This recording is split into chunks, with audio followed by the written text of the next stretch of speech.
बिस्मिल्लाहिर्रहमानिर्रहीम अस्सलामु अलैकुम रहमतुल्लाह। मुल्क के अंदर जो आइनी तरमीम की गई हैं हुकूमत की जानिब से, अब इसमें बिलावल भुट्टो की जानिब से तो क्रेडिट दिया गया मौलाना फजल रहमान को, और इसमें इस्टेब्लिशमेंट का किसी ने जिक्र ही नहीं किया। इस्टेब्लिशमेंट के मतलब किसी ने बात ही नहीं की। इस्टेब्लिशमेंट के मतलब किसी ने कहा ही नहीं कि इस्टेब्लिशमेंट का इसके अंदर क्या किरदार है, क्योंकि जिस तरीके से बंदों को मैनेज करना, लाना, उनको पकड़ना, उनको एक जगह पर रखना, ये सारा कुछ पीछे जो जितनी मैनेजमेंट हो रही थी, हालांकि असल में तो ज़िम्मेदारी ये इस्टेब्लिशमेंट ने बिलावल भुट्टो को दी थी और बिलावल भुट्टो को कहा था कि आपने ये सब कुछ मैनेज करना है, आपने ये सारा कंट्रोल करना है, आपने इस तरमीम को करना है। वरना शहबाज शरीफ के ऊपर तो वो शदीद बरहम हो चुके थे। शहबाज शरीफ से तो मुकम्मल तौर पर इन लोगों ने लाताल्लुकी का ऐलान कर दिया था और शहबाज शरीफ के ऊपर एक किस्म का अदम एतमाद कर दिया था कि शहबाज शरीफ इस काबिल नहीं है, शहबाज शरीफ काबिल भरोसा आदमी नहीं है, शहबाज शरीफ बिल्कुल भी काबिल एतमाद आदमी नहीं है कि जो कि तरमीम कर सकें। क्योंकि उसकी पीछे वजह ये है कि 2 मरतबा इन्होंने अटैम्प्ट की शहबाज शरीफ ने, और दोनों मरतबा नाकाम हो गई।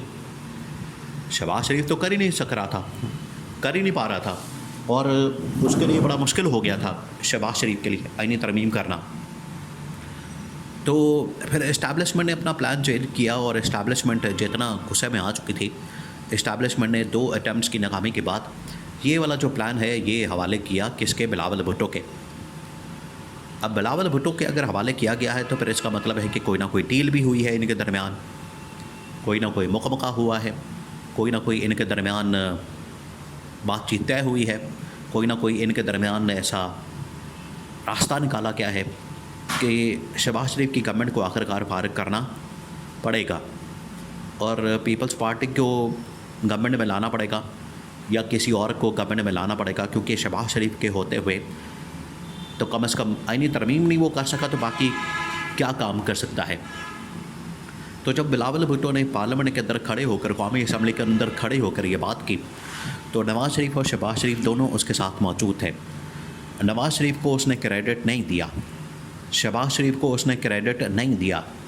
बिलावल भुट्टो ने अगर क्रेडिट दिया है तो वो सिर्फ़ और सिर्फ मौलाना फजल रहमान को या फिर अपने आप को दिया है। तो इससे ज़ाहिर होता है कि इस्टेब्लिशमेंट ने ज़िम्मेदारी जो थी वो बिलावल भुट्टो को दी और बिलावल भुट्टो ने बाद में ये सारा काम जो है वो मौलाना फजल रहमान के कंधे पर रख कर किया और मौलाना फजल रहमान का कंधा जो है वो इस्तेमाल किया गया।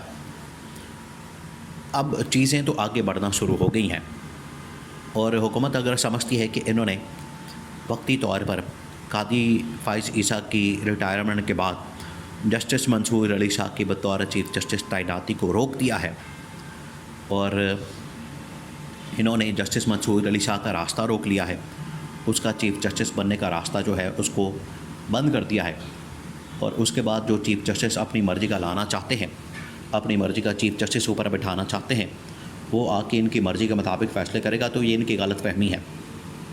ये जिस तरीके से एक आर्मी चीफ़ अपने इदारे के साथ लॉयल होता है, ये जो तैनाती देखिए, दोनों तैनातियों के अंदर यही फ़र्क था, आर्मी चीफ़ की तैनाती में और चीफ जस्टिस की तैनाती में। आर्मी चीफ़ की तैनाती में एक लिस्ट आती थी और चीफ जस्टिस की तैनाती सीनियरिटी पर होती थी, और यही कहा जाता था कि जो जजेस की तैनाती है बिल्कुल उसी तरीके से आर्मी चीफ़ की तैनाती होनी चाहिए, वहाँ पर भी सीनियरिटी को मद्देनज़र रखा जाए, मलूज़ खातर रखा जाए और उसके मुताबिक की तैनाती होनी चाहिए। लेकिन इन्होंने उल्टा किया। इन्होंने क्या किया कि जैसे आर्मी चीफ़ की तैनाती के लिए लिस्ट आती है, बिल्कुल उसी तरीके से चीफ जस्टिस की तैनाती के लिए एक लिस्ट मंगवाने का फ़ैसला किया, और ये असल में कंट्रोल हासिल करने के मुतरादिफ है कि कंट्रोल हासिल किया जाए अदलिया के ऊपर, चीफ जस्टिस के ऊपर। तो ये इन्होंने कंट्रोल हासिल किया। तो बिलावल भुट्टो ने तकरीरें तो बहुत सारी की, बिलावल भुट्टो ने इसके ऊपर तकरीर तो बहुत बड़ी झाड़ी और उसके अंदर बड़ी लंबी चौड़ी बातें की, बड़ी कहानियाँ बयान की, और इमरान खान को भी बड़े उन्होंने बिल्कुल ही इमरान खान के मतलब उन्होंने बात ही नहीं की। उसकी वजह यह है कि इमरान खान ने कोई गैर आइनी गैर कानूनी काम कभी माजी के अंदर, पास्ट के अंदर, तारीख के अंदर किया ही नहीं।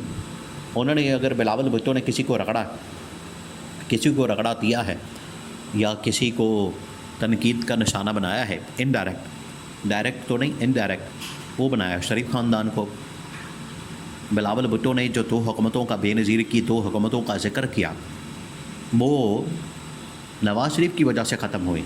90s के दौर में 2 हुकूमतें, एक 88 से लेकर 90 तक, उसको भी ख़त्म करने में नवाज़ शरीफ का हाथ था, और दूसरी हुकूमत 93 से 96 तक, उसको भी ख़त्म करने में नवाज़ शरीफ का ही हाथ था। तो दोनों हुकूमतें तो नवाज़ शरीफ ने ख़त्म की। तीसरा इनका जो वज़ीर-ए-आज़म खा गया, यूसुफ रज़ा गिलानी को निकाला गया और उस वक्त उसको डिस्क्वालीफाई किया गया, वो भी नवाज़ शरीफ की दरख्वास्त के ऊपर किया गया। तो बिलावल भुट्टो ने तो शरीफ ख़ानदान को रगड़ दिया, रगड़ के रख दिया उसने।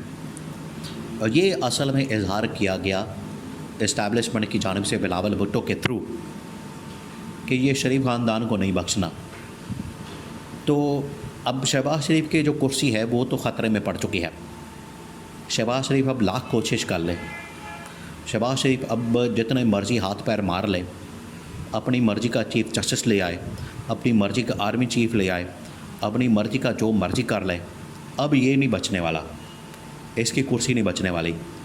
दोनों भाई जो है बबलू डबलू शरीफ ख़ानदान के, नवाज़ शरीफ शहबाज शरीफ, दोनों बैठे हुए थे इकट्ठे और सोच रहे थे कि आईनी तरमीम के अंदर हमने क्या किया, हमारा क्या किरदार है। क्रेडिट कोई और ले रहा है, भाग दौड़ कोई और कर रहा है, आनियाँ जानियाँ किसी और की लगी हुई हैं, हम फ्री खाते में यहाँ पर बैठे हुए आहो नहीं आहो करने के लिए। और नवाज़ शरीफ ने पार्लियामेंट के इजलास में, कौमी असम्बली के इजलास में एक शेर पढ़ा टोटल, क्योंकि उसके पास कुछ है ही नहीं कहने को। वो क्या कहे, ना उनके पास कोई विजन है, ना उनके पास कोई सोच है, ना कोई नज़रिया है, ना उनके पास कोई बात है, ना कोई फहमो फरासत है, ना कोई सियासी समझ बूझ है। या तो इमरान खान बात कर सकता है या कोई और। तो शरीफ ख़ानदान तो मुकम्मल फ़ारिग हो गया है और शहबाज शरीफ को इसी वजह से पहले फ़ारिग किया गया। शहबाज शरीफ से मुकम्मल तौर पर इख्तियारात ले लिए गए। शहबाज शरीफ के लिए जो रास्ता था वो तंग कर दिया गया और ऑप्शन दे दिए गए थे कि अब आप आईनी तरमीम करें या फिर इस्तीफ़ा दें, वरना ये मज़ीद जो है इस तरह का खेल नहीं चल सकता। क्योंकि शरीफ ख़ानदान डबल गेम कर रहा था और बिलावल भुट्टो ने जो है खुलकर फिर कहा कि मैं ये काम करता हूँ। तो बिलावल भुट्टो ने तो अपनी टांका सेट कर लिया, उसने अपनी गुड्डी चढ़ा ली है, लेकिन शरीफ ख़ानदान की छुट्टी हो गई है और ये शहबाज शरीफ की हुकूमत की भी छुट्टी है। अब ये ज़्यादा देर नहीं चल सकेंगे क्योंकि इस्टेब्लिशमेंट पहले ही अदलिया को कंट्रोल करती थी, अब डायरेक्ट उनके कंट्रोल में आ गई है। उनके लिए तो और आसान हो गया है मामला। ये तो उन्होंने ख़ुद अपनी दाढ़ी जो है इस्टेब्लिशमेंट के हाथ में दे दी है हुकूमत ने, जो कहते थे कि हम वोट को इज़्ज़त दिलवाएंगे।